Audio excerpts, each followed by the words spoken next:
দুটি হাত নাই, তারপরও কাঁধের উপরে এক বোঝা ঝুলিয়ে রেখে বাদাম বিক্রি করতে হচ্ছে ওকে সকাল থেকে রাত পর্যন্ত। কত কষ্টই করতেছে এই আব্দুল্লাহ, শুধুমাত্র তার বাবা মাকে একটু সুখে রাখবে, শান্তিতে রাখবে। আব্দুল্লাহর একটাই স্বপ্ন, একটাই ইচ্ছা, সে যেন তার বাবাকে এখন একটু আরামায়েশে রাখতে পারে, তার মাকে একটু শান্তি দিতে পারে।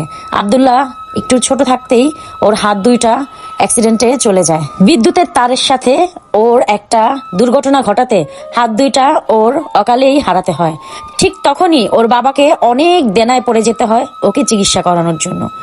ও পড়াশোনা বাদ দিয়ে এখন বাবার পাশে দাঁড়াতে চায়। ওর বাবা কৃষিকাজ করে, ওর বাবা এখন আর পারে না। ওর বাবার জন্য ওর বাবার পাশে থাকতে চায়। বাড়ির বড় ছেলে, দুইটা হাত নাই, তারপরও বাবা মার জন্য চিন্তা করে। ও কিন্তু চিন্তা না করলেও পারতো। ওর হাত হারাইছে, এটা ওর একটা অ্যাক্সিডেন্ট, এটা ও ইচ্ছাকৃতভাবে করে নাই। ও কিন্তু এটা বললেও পারতো, বাবা মার কর্তব্য চিকিৎসা করা, এটা বললেও পারতো, কিন্তু তা ও কখনোই বলেনি। ওর ভিডিওতে কথাগুলি শুনে আমার অন্তরে লেগে যায়।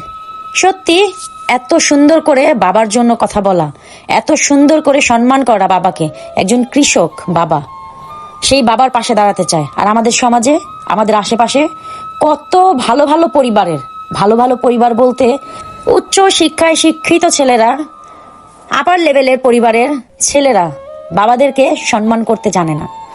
বাবার কষ্টের টাকায় সংসার চালাইছে এটা মানতেও চায় না। বাবা যে তাকে কষ্ট করে বড় করছে এটা তো সে স্বীকারই করতে চায় না।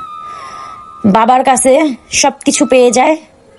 এগুলো আসলে কি, যেসব সন্তানরা না চাইতেই সব কিছু পেয়ে যায় না, সেই সব সন্তানরা বাবা মার কদর বুঝে না। সেই সব সন্তানরা বাবাকে বিশেষ করে তো একদমই কদর করে না। মুখের উপরেই বলে দেয় এটা তোমার দায়িত্ব, এটা তোমার কর্তব্য। হ্যাঁ, বাবা মার যেরকম দায়িত্ব কর্তব্য, ঠিক তেমনি ভাবে ছেলেরও কিন্তু কর্তব্য এবং দায়িত্ব বাবার প্রতি, মায়ের প্রতি।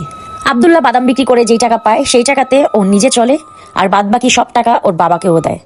আব্দুল্লাহ চিন্তা ভাবনা, ওর বাবা যেন এখন একটু আরামায়েশ থাকে, একটু আরামে থাকবে।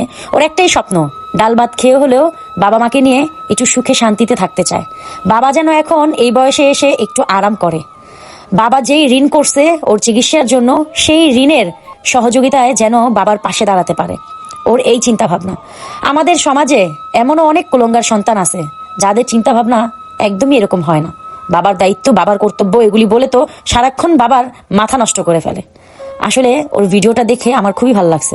বাচ্চাকে সুশিক্ষার পাশাপাশি এই শিক্ষাটাও দেওয়া খুব দরকার, সেটা হচ্ছে অভাবের শিক্ষা। যদি অভাব থাকে, অভাব দেখানো যায়, তাহলে সেই বাচ্চারা বাবার কষ্টে যে সংসার চালানো হয়েছে সেইটা বুঝতে পারে। তখন বাবাকে সম্মান করতে শিখে যে আমার বাবা ছোটবেলা থেকে অনেক কষ্ট করছে।